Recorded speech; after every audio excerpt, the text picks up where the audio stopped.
President Biden's special advisor for the Summit of the Americas says that despite some leaders declining to attend over the invitation list, the meetings are important and productive. CBS News' Enrique Acevedo spoke with Mucarsel-Powell about the summit, as well as disinformation in the Latinx community. Here's part of their conversation. Well, thanks again, Congresswoman, and I know you're here in your capacity as special advisor for the Summit of the Americas.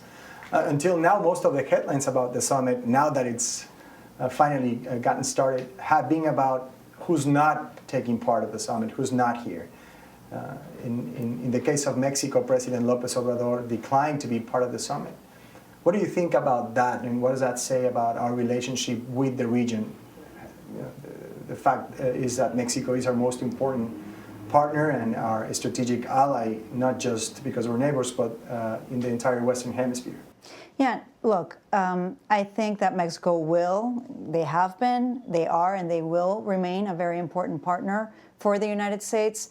I think it's unfortunate that we've seen so much focus on the invitation list and not focusing on the real work that we're doing here in the summit this week.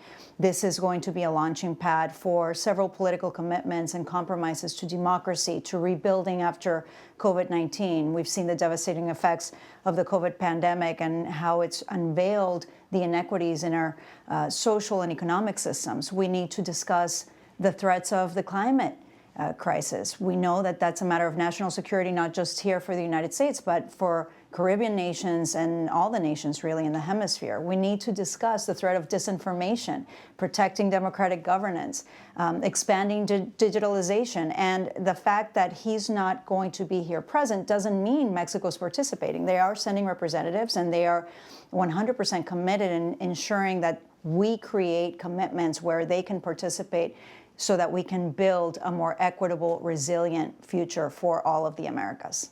In many ways, the challenge for Latin Americans is not going back to the old normal of economic stagnation, social discontent, and the discrediting of democratic norms. How is the Summit of the Americas achieving tangible results in order to change that?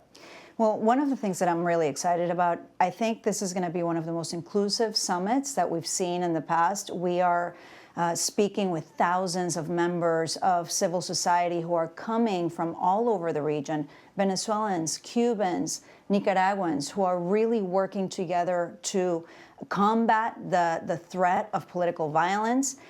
We have a lot of events with the private sector, and Vice President Kamala Harris has actually been working with the private sector, inviting significant investments to the region.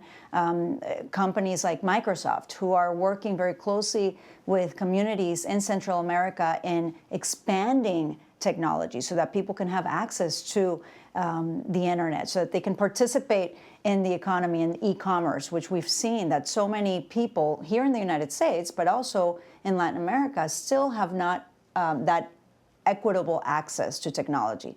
So I'm excited to see that working closely with these groups, it's not just government leaders, it's working closely with civil society, private sector. We are going to be able to provide accessibility to financing, which so many people are in need of, especially now after the pandemic. Empowering women and girls so that we see more women involved in the political process. Discussing how we can support human rights and defend those that are in prison because they went out and peacefully protested, demanding freedom and democracy from their governments. So I think that this is a huge opportunity for us to strengthen our ties with our allies and to show citizens in the region that democracy works and that we can deliver to the needs that are the most pressing needs of the citizens of this hemisphere.